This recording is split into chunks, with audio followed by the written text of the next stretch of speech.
How would you like a 15% discount to my daily email, the stack of stuff, the show notes, discounts to the conference, all of that? All you need to do is text the word show to 33777.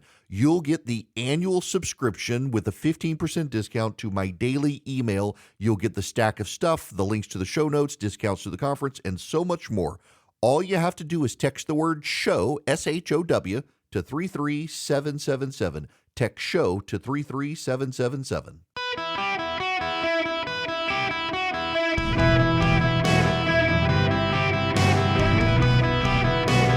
Welcome to the Eric Erickson Show podcast, Hour 3.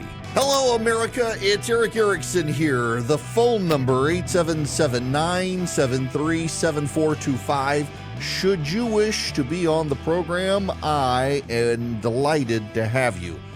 So the President of the United States this morning addressed the nation about anti-Semitism that is growing in the country. I played you some of the audio this morning. We tried to catch it live, and he did a good job of avoiding a lot of the all lives matter, both sides stuff, calling out anti-Semitism and Islamophobia together. Here's a little bit of it. The late Rabbi Jonathan Sachs described anti-Semitism as a virus that survived and mutated over time. Together, we cannot continue to let that happen. We have to remember our basic principles as a nation. We have an obligation. We have an obligation to learn the lessons of history so we don't surrender our future to the horrors of the past. We must give hate no safe harbor against anyone. Anyone. From the very founding, our very founding, Jewish Americans, who represent only about 2% of the U.S. population, have helped lead the cause of freedom for everyone in our nation.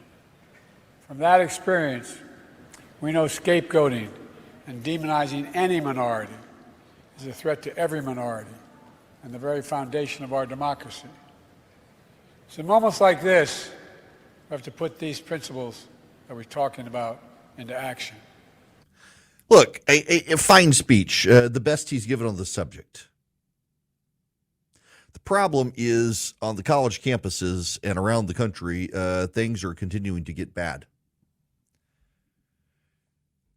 I've been to New York City a number of times. I always like to go to Central Park, which I think is a neat place. And, of course, there's the famous Apple store there on Fifth Avenue with the big glass cube, and I walk around it 7 times praying to Steve Jobs, ultimately get in and touch it.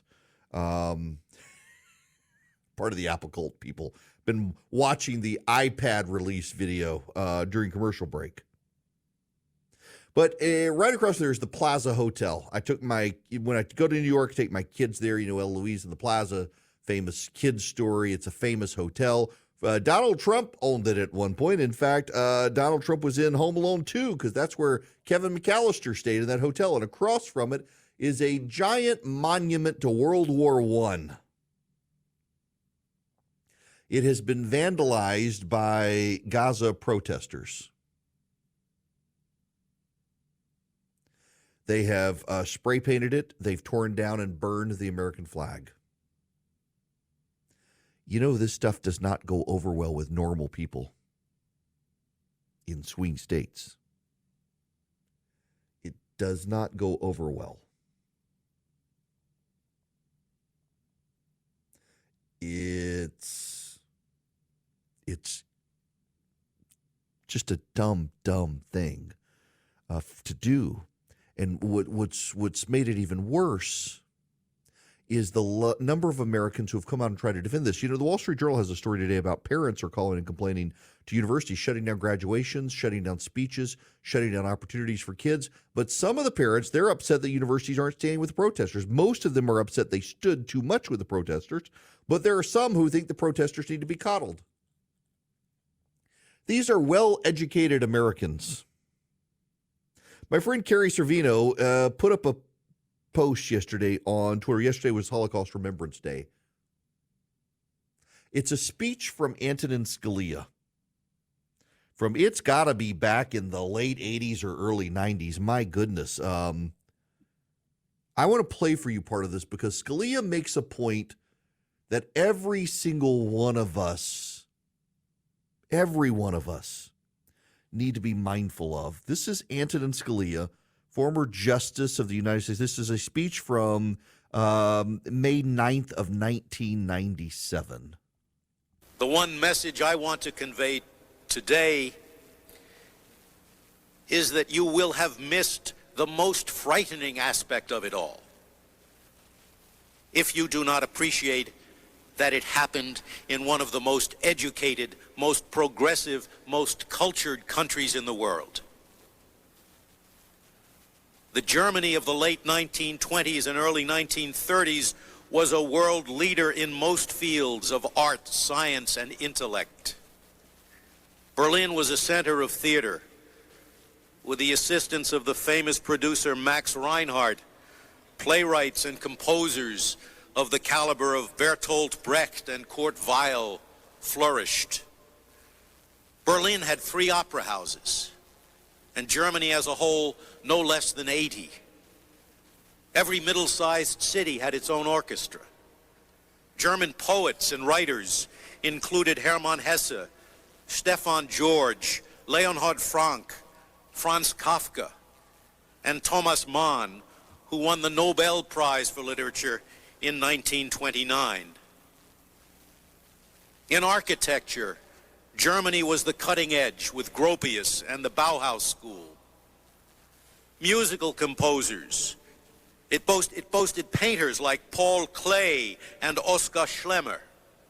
Musical composers like Anton Webern, Alban Berg, Arnold Schoenberg, Paul Hindemith. Conductors like Otto Klemperer, Bruno Walter, Erich Kleiber, and Wilhelm Furtwängler. And in science, of course, the Germans were preeminent. To quote a recent article in the Journal of the American Medical Association, in 1933, when the National Socialist Party came to power in Germany, the biomedical enterprise in that country was among the most sophisticated in the world. German contributions to biochemistry, physiology, medicine, surgery, and public health, as well as to clinical training, had shaped to an important degree the academic and practice patterns of the time. And clinical training and research experience in the great German clinics and laboratories had been widely sought for decades by physicians and basic scientists from around the world. To fully grasp the horror of the Holocaust, you must imagine, for it probably happened, that the commandant of Auschwitz or Dachau, when he had finished his day's work, retired to his apartment to eat a meal that was in the finest good taste, and then to listen perhaps to some tender and poignant lieder of Franz Schubert. This aspect of the matter is perhaps so prominent in my mind because I am undergoing currently the task of selecting a college for the youngest of my children, or perhaps more accurately, trying to help her select it. How much stock we place in education, intellect, cultural refinement, and how much of our substance we are prepared to expend to give our children the very best opportunity to acquire education, intellect, cultural refinement. Yet those qualities are only of secondary importance to our children and to the society that their generation will create.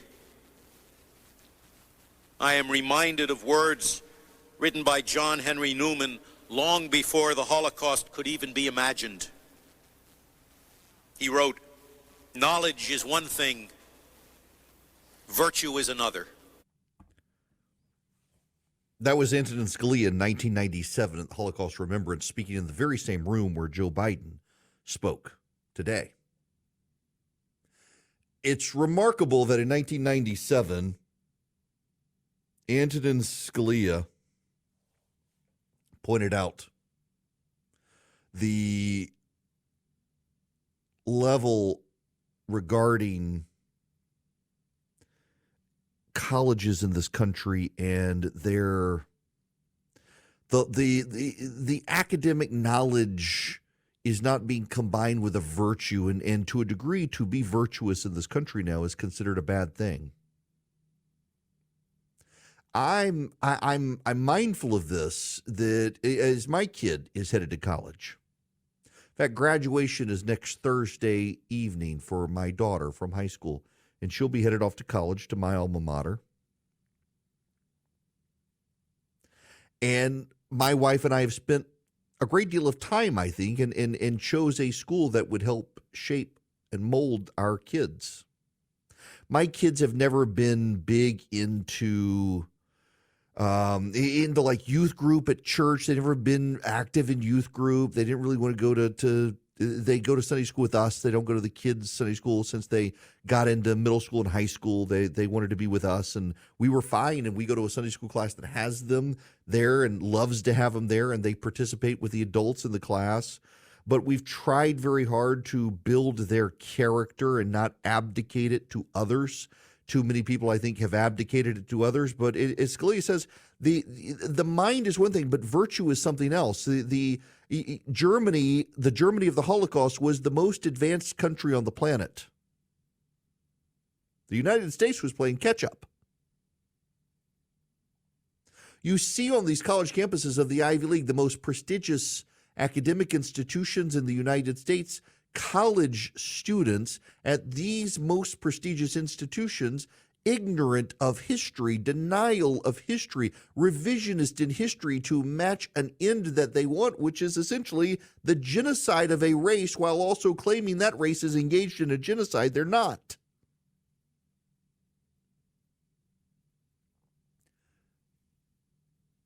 College is not going to teach your children to be good. You got to do that yourselves, and a lot of people abdicated it. And those protesters, some of them immigrants to this country, many of them immigrants to this country, but not all of them, some of them blonde-haired, blue-eyed American kids who'd fit right at home in Nazi Germany, are out using genocidal slogans about the Jews and desecrated American war monuments. There's something broken in their soul. Now, all of this weaves back into two things I talked about in this show earlier. You see it in businesses today that, like Boeing, that Boeing was chasing the buck. Forget virtue, forget morality, forget safety. They wanted the money. They wanted the bottom line padded. It wasn't about building the plane. It was about shareholder value. You see that with Peggy Noonan and her column on ugliness and ugliness in fashion, ugliness in movie. It's just a self-loathing in culture today. There's a lot of self-loathing among those who would go desecrate an American monument to World War I and call for death of the Jews. A brilliant society, a highly academic society,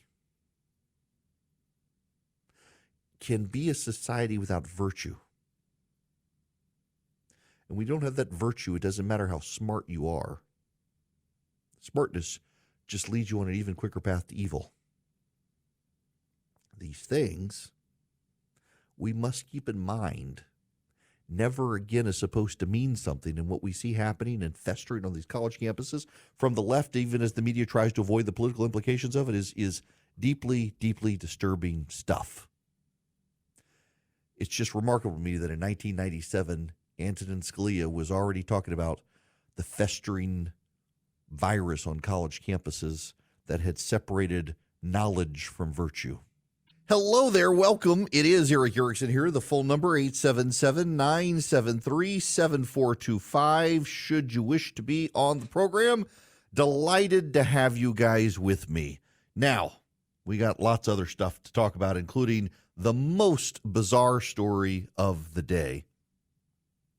A 32-year-old social worker masqueraded as a traumatized high schooler for almost a year while keeping up her full-time job as a social worker.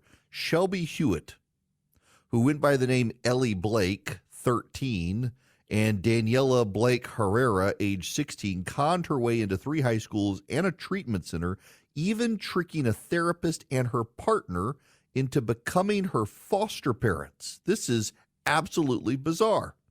She created emails disguised as official Department of Children and Families accounts for 2 different fake social workers who claimed to work for 16-year-old troubled teen Daniela Blake Herrera, who struggled with anorexia.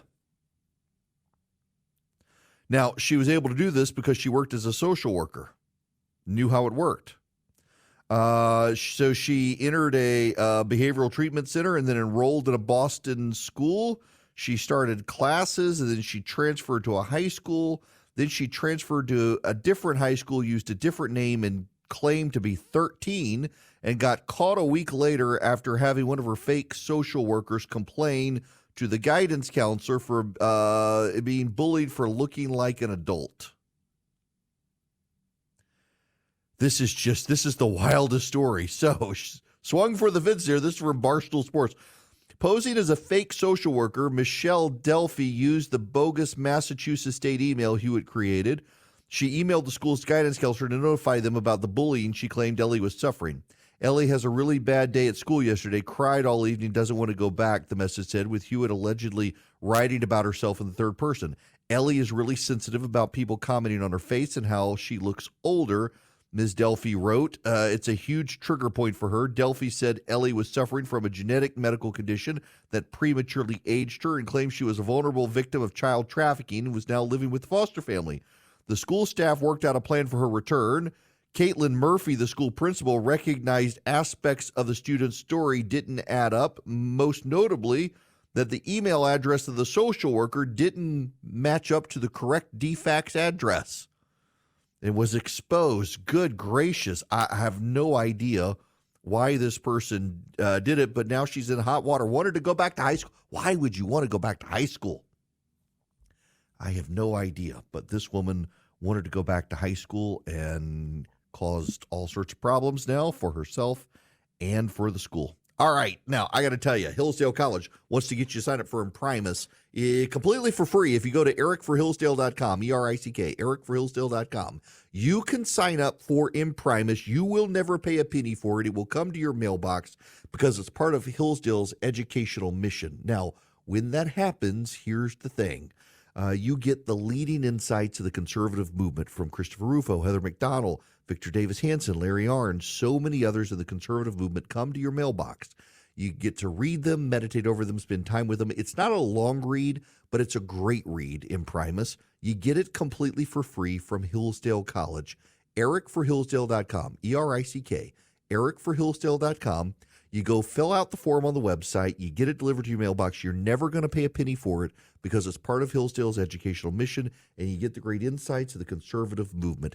ericforhillsdale.com, E-R-I-C-K, ericforhillsdale.com. Welcome. It is Eric Erickson across the United States. The phone number, 877-973-7425. As the situation in Israel continues to evolve, Iran has decided to impose sanctions on various companies and individuals. So they're imposing sanctions on Lockheed Martin due to its supplying weaponry to Israel. General Dynamics for supplying 155 millimeter bullets to Israel. Skidio Engineering Company for helping Israel develop drones. And Chevron for helping Israel explore gas wells in the Eastern Mediterranean, and the Charon Company because of its sanctioning Hamas. Well, there are also individuals. That would be Jason Greenblatt, the Executive Vice President, Chief Legal Officer to Donald Trump and the Trump Organization, because he's an advisor to Israel.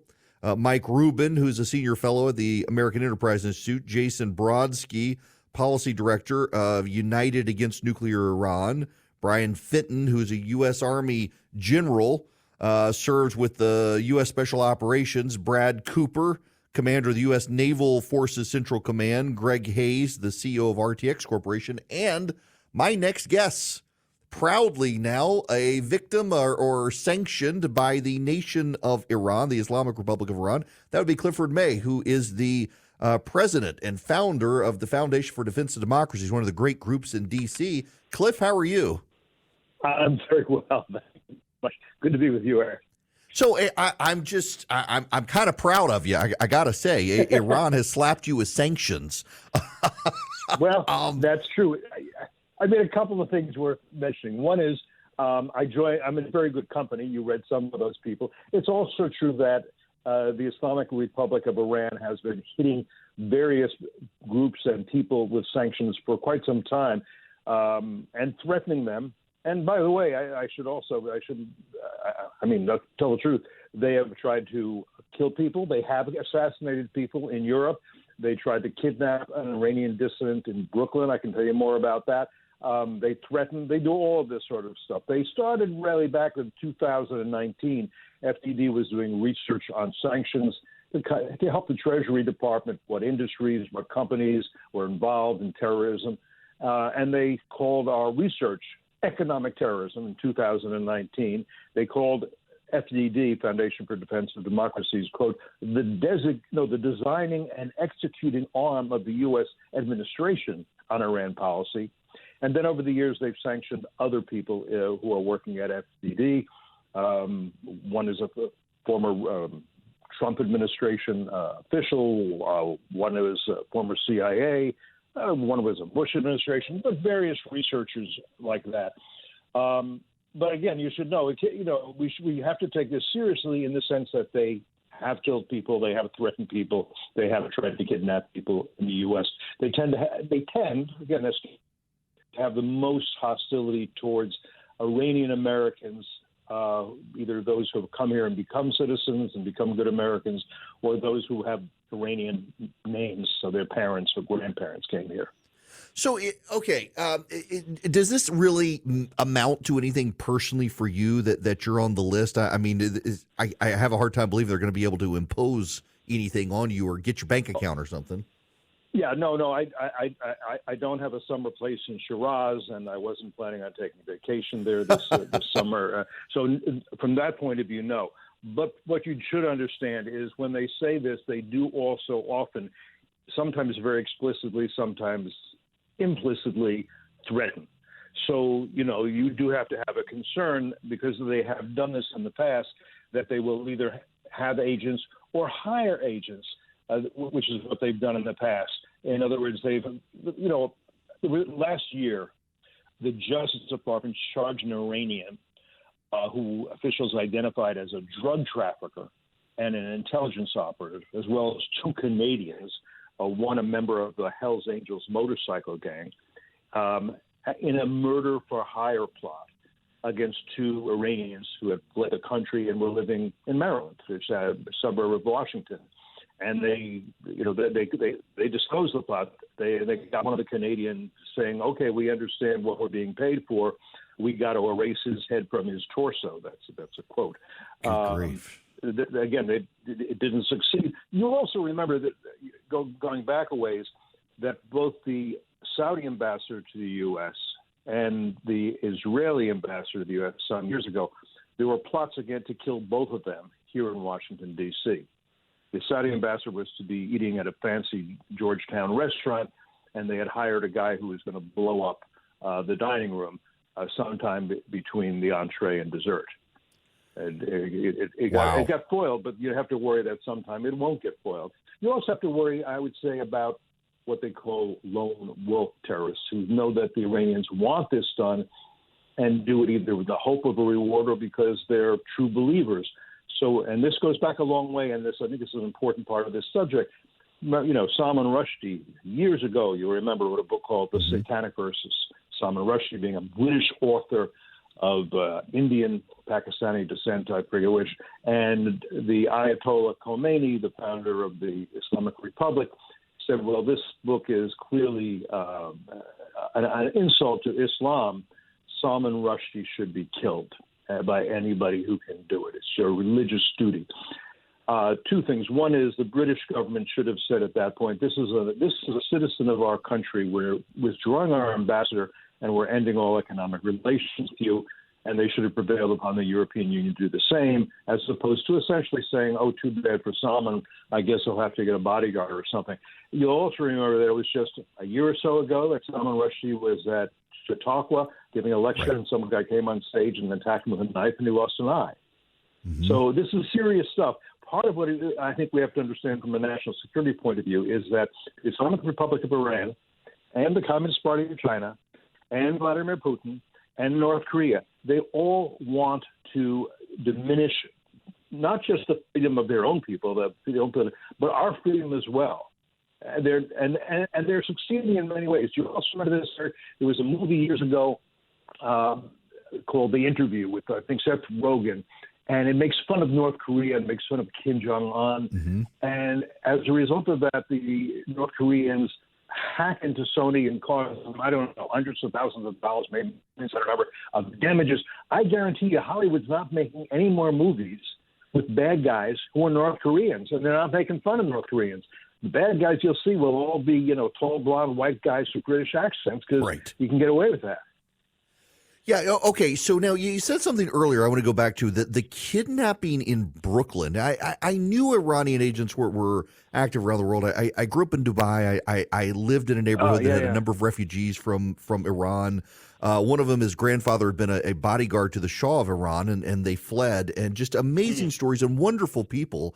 And I know there's a big refugee community in the United States. I had no idea Iran was trying to kidnap people, though, in this country. Well, the one I'm thinking of is she's a very interesting character. Her name is Masih Alinejad. You can look for her on Twitter and other places. She's very prominent. She's very outspoken. She's very visible. She's a journalist. She's an activist. She's against the regime. And she had, spoken about this on TV shows. Iran was listening. Members of an Eastern European organized crime gang scattered her Brooklyn home and plotted to kill her, a murder for hire scheme that, according to the Justice Department, was directed from Iran. It was foiled and there were criminal charges brought. There was, as part of this plot or another plot, I can't even remember this, they were going to snatch her in Brooklyn, put her in the back of a truck, take her to a boat, and send her to another country, and from probably Venezuela, and from there back to Iran. That was the plot. She had the Justice Department told her that you have to move. You have to go where it's going to be harder for them to figure out where you are now. And she did. She gave up her house. She gave up her garden. She a bit of a gardener, and she said, "Yeah, I know." She had to be a bit on the run. So this is serious stuff. They do this, and again, in Europe, they have successfully assassinated any of the dissidents themselves. Good grief. Well, listen, I appreciate you stopping by tremendously. I am a big fan. You and I don't think we've spoken before, but I love FDD. I love the work that you guys do, and I rely on you guys a lot for my own show prep for the show, so it's great to have you on. Well, we're pleased to be on your show. We have lots of good experts who I hope can be interesting and help educate and entertain your audience, Eric. Thank you. Absolutely. Clifford May, the president of the Foundation for Defense of Democracies from Washington, D.C. As of yesterday, Iran is sanctioning him, sanctioning a number of American individuals, some of whom work for Donald Trump, who are advising Israel. Cliff, who works as the president of the Foundation for Defense of Democracies, and then a number of American arms and petroleum companies, Chevron, General Dynamics, Lockheed Martin. And the problem, as Cliff points out, isn't so much that they can impose the sanctions. It's that Iran has a history of then hiring assassins and kidnappers and others to go after the people on their sanctions list. So, but it's just remarkable. A friend of mine actually mentioned it yesterday and said, I can't believe I had not seen the news. But, yep, happened yesterday. These people on this list now from Iran. It's not going to go away. It's a dangerous situation. And it's also one that's worth noting. This administration continues to attempt to coddle the Iranians over this nuclear deal and allow them to sell oil unimpeded to fund their ambitions. It's absolutely insane. This administration does not seem to take our national security as seriously as they should. Let me take a phone call here before I go to break. Eric from Edgewater, Florida, you're going to be up next. Welcome. Hey, Great show as usual. Thank you. Just had a quick question. I just learned that Iran is going to sue the United States for banning TikTok on the grounds of First Amendment rights. Well, first thing that came to mind is that they don't allow TikTok or they don't allow Facebook or X in their country, but they don't have a constitution. But isn't the Constitution just for American citizens and American companies? You would know better than anybody. Yes, to a degree. Now, it's the Chinese and TikTok, not Iran. You misspoke after that interview with Cliff and said Iran. So I'm sorry. Yes. So ByteDance, the parent company, is from China and says that it's going to sue. Now, the technicality here is they're suing on behalf of their users, which they can do, saying that this violates the First Amendment rights of their users. The problem here is that it doesn't violate First Amendment rights the way this legislation is structured.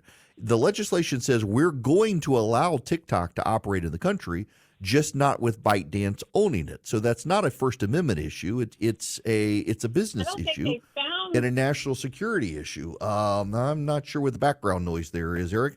I'll disconnect you there and hope you can still listen. The issue here is that TikTok says this is a violation of the First Amendment of its users who have free speech rights, but it's a platform issue. It's not a speech issue. Their users can continue doing what they're doing and saying what they're saying. They can go to Instagram. They can go to Snapchat. They can do all these other things. This is all about control of the company. And in fact, they're saying this company can continue to exist. It's just ByteDance, as long as it's owned by the Chinese, can't control it. So I don't think they've got a great argument. They think they do. I could be wrong, but a bunch of legal scholars have looked at this on the left and the right and said the way it's structured, this is about ownership control of a company. It's not actually about a First Amendment issue. So I just don't think that they have as strong a case as they're claiming, but they have sympathetic marketing agencies out there who insist it's a strong case. I just disagree. Now, what is a strong case is the one I need to make to you to go to Vision Computers and let them handle your tech support. Call them at 404-COMPUTE.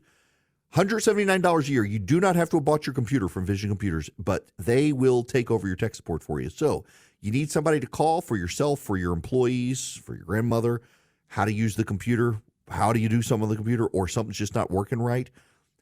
You'll get a special number, and faster than Google search, 15 seconds or less, Vision Computers will answer the phone, tell you what you need to do. They can remote in. They can fix your computer for you remotely. They can handle email setup, printer, you name it.